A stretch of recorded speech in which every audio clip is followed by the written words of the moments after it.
السلام علیکم دوستو ساتھیوں،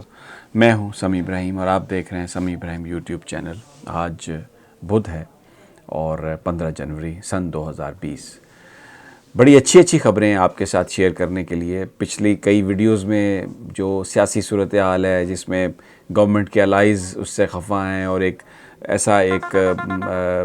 انسرٹینٹی جو ہے اس کا ایک امپریشن سا میڈیا میں پیدا کیا گیا، لیکن کچھ اچھی خبریں بھی آئی ہیں اکانومی کے لحاظ سے، وہ آپ کے ساتھ شیئر کریں گے۔ ایک ایشو تھا جس میں تحریک انصاف کے کچھ رہنماؤں نے یہ سٹیٹمنٹ دی تھی کہ نوکریاں دینا گورنمنٹ کا کام نہیں ہے، نوکریاں پرائیویٹ سیکٹر میں ملیں گی، جس پر اپوزیشن نے یہ ایک بات کہی تھی کہ اگر نوکریاں گورنمنٹ نے نہیں دینی تو وہ پھر جو 1 کروڑ نوکریوں کا دعویٰ تھا وہ کیوں کیا گیا، اور ایک بڑی بے چینی تھی اس کی وجہ سے۔ اس مسئلے پر پرائم منسٹر نے نوٹس لیا اور آپ کو آج بتائیں گے ہم کہ مزید جو انہوں نے فیصلے کیے ہیں اس حوالے سے۔ نوکریاں آ رہی ہیں، کہاں پہ آ رہی ہیں، کس طرح سے آئیں گی، کتنی نوکریاں آئیں گی، آج آپ کے ساتھ میں وہ ساری انفارمیشن شیئر کروں گا۔ اور دوسرا، باوجود اس کے کہ انسرٹینٹی کریٹ کرنے کی کوشش کی جا رہی ہے، بھارت بھی LOC پر روزانہ ماحول کو گرم رکھنے کی کوشش کر رہا ہے، جو بین الاقوامی ریٹنگ کمپنیز ہیں وہ پاکستان کی اقتصادی صورتحال کو سٹیبل قرار دیتی جا رہی ہیں۔ یہ درست ہے کہ ترقی کی جو رفتار ہے وہ ذرا سلو ہے، لیکن جو مستقبل ہے اور اس وقت جو گورنمنٹ نے کام کیے ہیں وہ یہ پتہ چل رہا ہے ان ریٹنگ کمپنیوں کی رپورٹ کے مطابق کہ وہ سٹیبل ہے اور وہ بہتری کی طرف جا رہے ہیں، اور خاص طور پر جو فورن کرنسی ہے ہماری، اس کے مقابلے میں جو قیمت ہے، روپے کی جو قیمت ہے، اس کی جو سٹیبلٹی ہے، اس کا قرضے پر کیا اثر ہوگا۔ میں یہ آج جو موضوعات ہیں میں آپ کے ساتھ یہ ڈسکس کروں گا، لیکن اس سے پہلے میری آپ سے درخواست ہے جو میں ہمیشہ کرتا ہوں کہ اگر آپ نے اس چینل کو سبسکرائب نہیں کیا تو ابھی اس کو سبسکرائب کر لیں، بیل آئیکن کو بھی کلک کریں تاکہ آپ کے پاس نوٹیفیکیشن آ جائے۔ ویڈیو اگر آپ کو اچھی لگتی ہے تو اس کو ضرور لائک کریں، اس کو شیئر بھی کریں، اور اپنا فیڈ بیک بھی اگر ہو سکے تو ہمیں دیں، کیونکہ آپ کا فیڈ بیک ہمارے لیے بہت اہم ہے۔ اس سے ہمیں مدد ملتی ہے کہ کس ایشو پر ہم آپ کے ساتھ بات کریں، اپنا ویژن ہم سے شیئر کریں۔ اب آ جاتے ہیں جناب کہ پاکستان کی جو اس وقت نوجوان ہیں جو بے روزگار ہیں، آپ سب کو پتہ ہے ہر گھر میں پڑھے لکھے بچے ہیں اور ان کی نوکریوں کی بڑی پرابلم ہے، نوکریاں نہیں مل رہی۔ میں آپ کے ساتھ اپنا ایک پرسنل ایکسپیرینس شیئر کرتا ہوں، جس میں میرا ایک جاننے والے ہیں، ان کے 2 بچے ہیں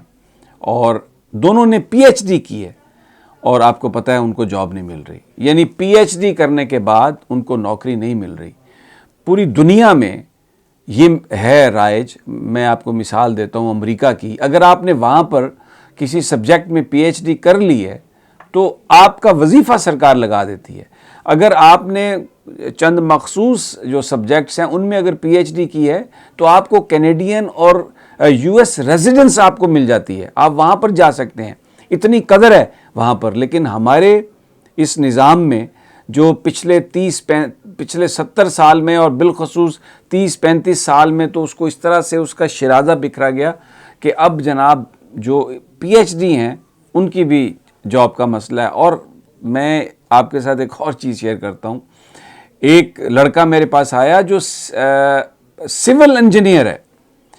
سول انجینئر کو جاب نہیں مل رہی۔ آج سے جب میں FSC میں تھا تو آپ یقین کریں صرف 2 پروفیشن تھے، ایک ڈاکٹری اور ایک انجینئرنگ،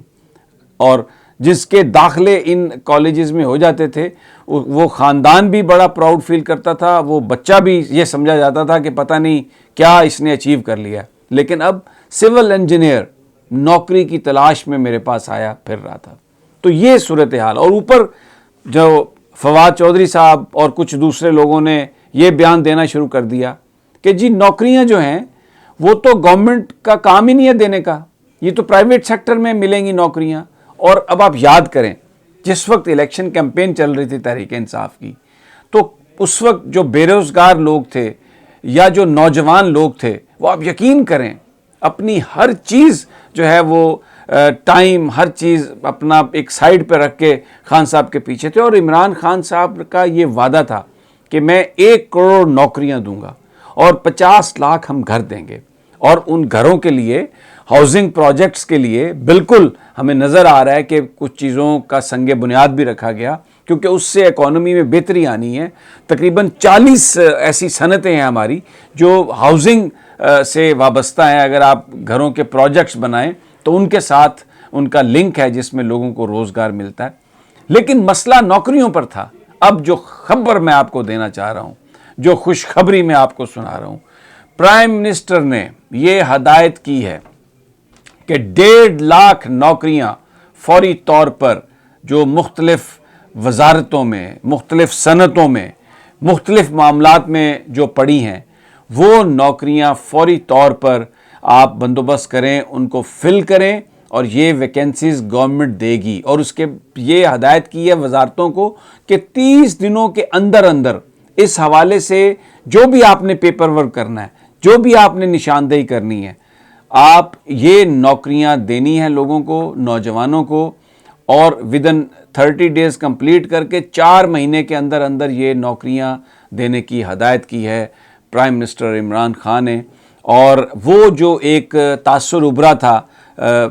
یہ کہ جی سرکار کا کام نہیں ہے نوکریاں دینا, اس پر اپوزیشن نے بھی بڑی تنقید کی,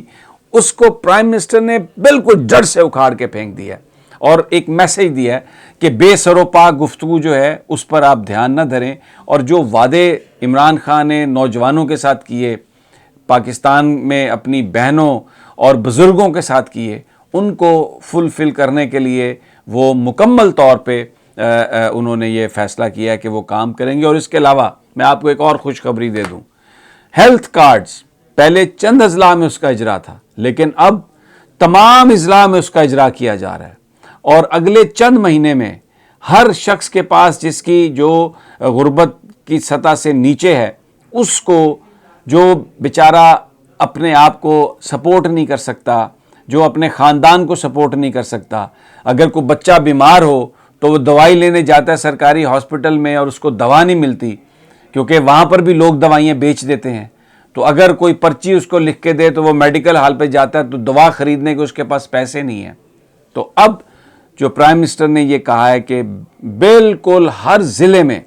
آپ وہ کارڈ دیں اور ہیلتھ کارڈ دیں, تاکہ لوگوں کو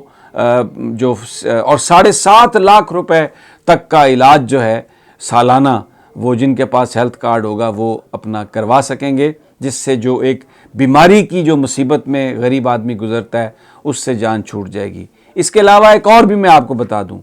گورنمنٹ راشن کارڈ شروع کر رہی ہے, اسپیشل کارڈ, انصاف کارڈ, جو غریب آدمیوں کو ملیں گے جس کی بنا پر انہیں راشن ملے گا. اب دیکھیں ہر طرف ہر ایک شروع کیا پرائم منسٹر نے کام لنگر کھانے کا, بڑے شہروں میں قائم کیے, اب چھوٹے جو علاقے ہیں وہاں پر وہ سلسلہ شروع کیا جا رہا ہے. لیکن اس کے ساتھ ساتھ جن علاقوں میں ابھی لنگر کھانے نہیں بن سکتے وہاں پر وہ کارڈ دے رہے ہیں جس سے لوگوں کو کھانے پینے کی اشیاء ملیں گی, اور اس پہ یہ 4 ارب روپے اس پہ خرچ کیے جا رہے ہیں. پہلی دفعہ ہے کہ جو غریب آدمی ہے اس کے لیے کوئی گورنمنٹ ہمیں خرچ کرتی ہوئی نظر آ رہی ہے. آپ اب کبھی جا کے مہمان خانے میں دیکھیں, جو شیلٹر ہے اس شیلٹر میں آپ یقین کریں جس طرح شوکت خانم ہاسپٹل میں ایک کمرے میں 2 بیڈ ہیں, ایک پہ وہ مریض ہے جو پیسے دے رہا ہے اور دوسرے پہ وہ مریض ہے جو نادار ہے, جو مفلس ہے, جو غریب ہے, لیکن ڈاکٹر کو نہیں پتا ہوتا کہ کس نے پیسے دیے ہوئے ہیں